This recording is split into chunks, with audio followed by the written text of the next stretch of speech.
You see we've got doors here all the way along the front of the building.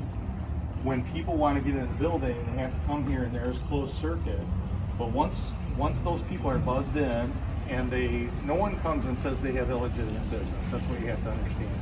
Okay. No one is going to announce like I want to create a problem. So when they come in and get buzzed in, that's one layer of security that we put in to make the buildings more secure. But once they're in the building, this is pretty important. Careful on students here. There's always, you can see this is a really popular place for kids to congregate. So what we don't want is an adult or somebody who is a ne'er-do-well or could create a problem to come in without having to go through an office where they have eyes on by an administrator or other personnel. So saying is, you can see we're in a great period in between the sports seasons. But even with that, the building is full of people that are utilizing it, and that is the case every single day. So from the time we open the building up in the morning to the time that we lock it down at night, it's in use. And when I refer to the high school or the schools as the hub of the community, I think about what other place do we have in the community that's used by this many people, right. And this is not exclusive to the high school. Middle school will be open to close use. The elementary is a little less so. But I know that with a performing arts center, it will function the same way, that there will be either small groups or individual kids or programs taking place in that part of the facility every single day. So we talk about, when we say making the school district smarter, it's not just about the classrooms, it's about the systems, because we are not energy efficient. And this building was built in an era where that was much less a concern, and the mechanisms didn't really exist to make buildings of this scale real energy efficient. So all those doors in the front and windows, it's great to have that look with all the glass, but those are horrible in terms of what we pay in energy costs. And additions like this are a result of part of a result of our energy bills getting out of control. Mm-hmm. So we continue to see that were put in at the time the school were 1992, the year built. These boilers are designed for about 15 to 20 years of use, and they're 25 years old now.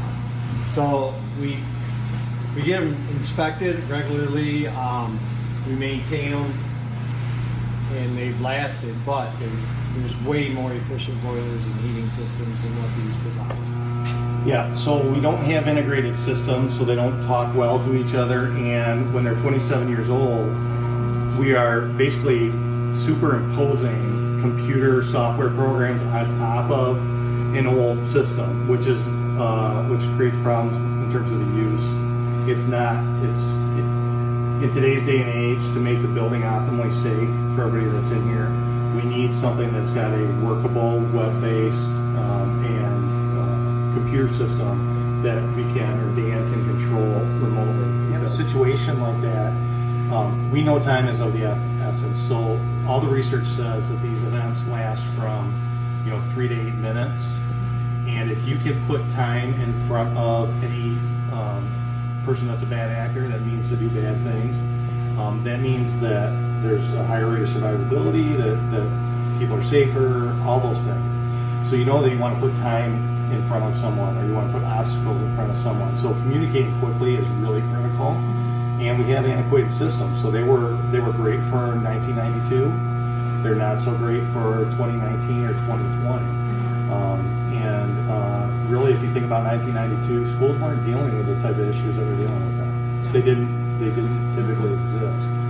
So we want to make sure that we can communicate really quickly and efficiently, and that multiple people have the ability to do that, rather than a superintendent with a hardware telephone call to a principal or a secretary to lock a building down, and that's in our district, we've got 7 buildings. Right. And so every one of those calls, if you hit someone instantaneously, takes time to do. And so that's really critical too. And then we've had a number of power outages. You might remember we had to cancel school here because we had a power outage, DTE problem. But the second half of that was our electrical system is old. And so getting that back on once it's gone down is a problem. And so even these systems are not adequate to do what we need to do. And we are looking to add some backup generators throughout the school district. So when we have a power outage, and we had one in the spring where the buildings were worn, you remember, I had to send kids home early. Yeah. Because we had no backup system. They just don't exist. So adding those backup, like the redundant systems to assure that we can make sure that kids are in a comfortable climate and that they have light, and if not, then we can cancel school. And that creates a problem for the whole community because now that means we're adding on school days that weren't scheduled and inconveniencing parents and kids and everybody else. So this is old equipment as well. I mean, that's, We do have an old generator system. Generator sits outside here, but it's basically just hooked up. Certain lights in the building will light up so people can escape the building. Like the emergency. That's the only thing the generator now runs. It doesn't run our freezers. It doesn't run essential equipment to keep the building cool or put heat into the building. It just runs lights so people can get out of the building. Which is important, but Right. Yeah, we had a neighbor's additional gym space. That's real, but I think what people don't realize is that part of the reason that we have real tight scheduling with the facilities is because we have to use them as a band facility. right. And so the band is an academic program that takes precedence. So we have situations where sometimes our athletes do get displaced. It's not so much a competition between the other athletic programs. It's more about putting other programs in there, band or drama. Right. Handles. Yeah. So we had some people that have questioned us to say, why do you need new lockers? And if you look at them, many of them are broken because they're 27 years old and they get daily use. And you can't fit anything in there. No, but this one is actually in pretty good shape, considering. But if you go to Weston, the middle school, or Borland, where kids have boots, 30 or more years of wet boots in a locker, Yeah. many of them don't even have bottoms in them anymore. They're rotted out. Now, the high school kids don't tend to do that, so they're in a little bit better shape. But what we know is that when the building was built 27 years ago, in order to keep costs down, they use a lot of end runs. So these are the end run of these lockers. We can't even get replacement lockers that match these. Okay. So, dimension-wise, we might be able to, but in terms of the continuity of the look, we can't do that. So a lot of the lockers are broken or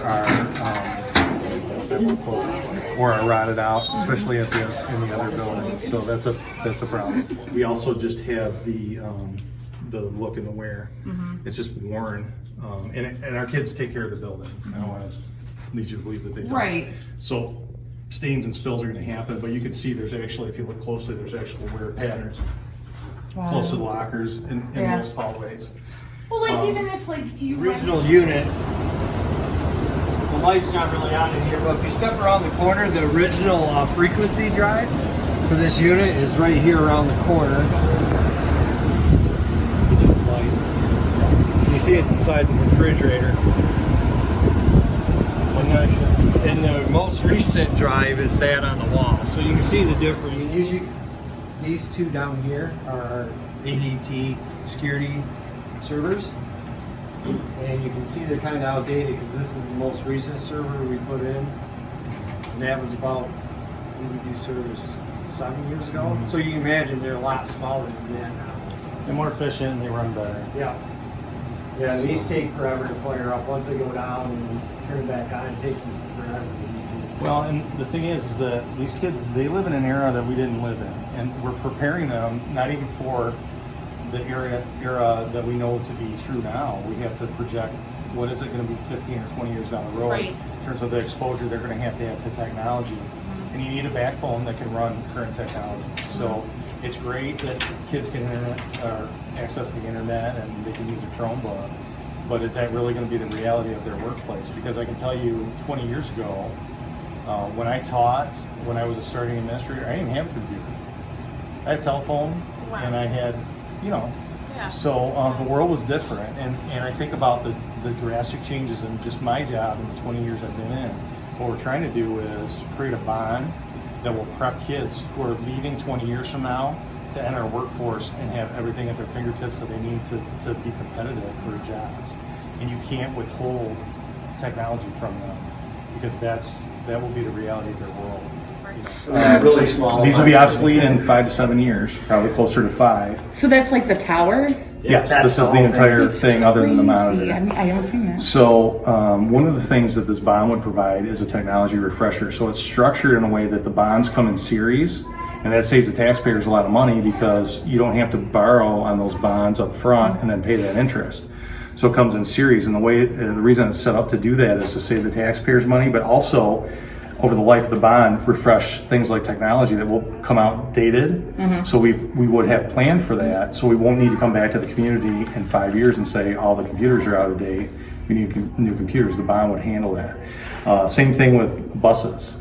So we have a plan to purchase 19 new school buses, and we wouldn't all do those on day one. What we would do is take the buses that are obsolete or have problems, that are really old, a lot of miles on those, and are at the end of their usable life, and call those out from the fleet and purchase new buses, and then we would have a renewal in there. So that would allow us not to have to come back to the community for 20 years and say we need our buses, the fleet's old. So the system here, a piece of equipment that probably date back to the mid-50s,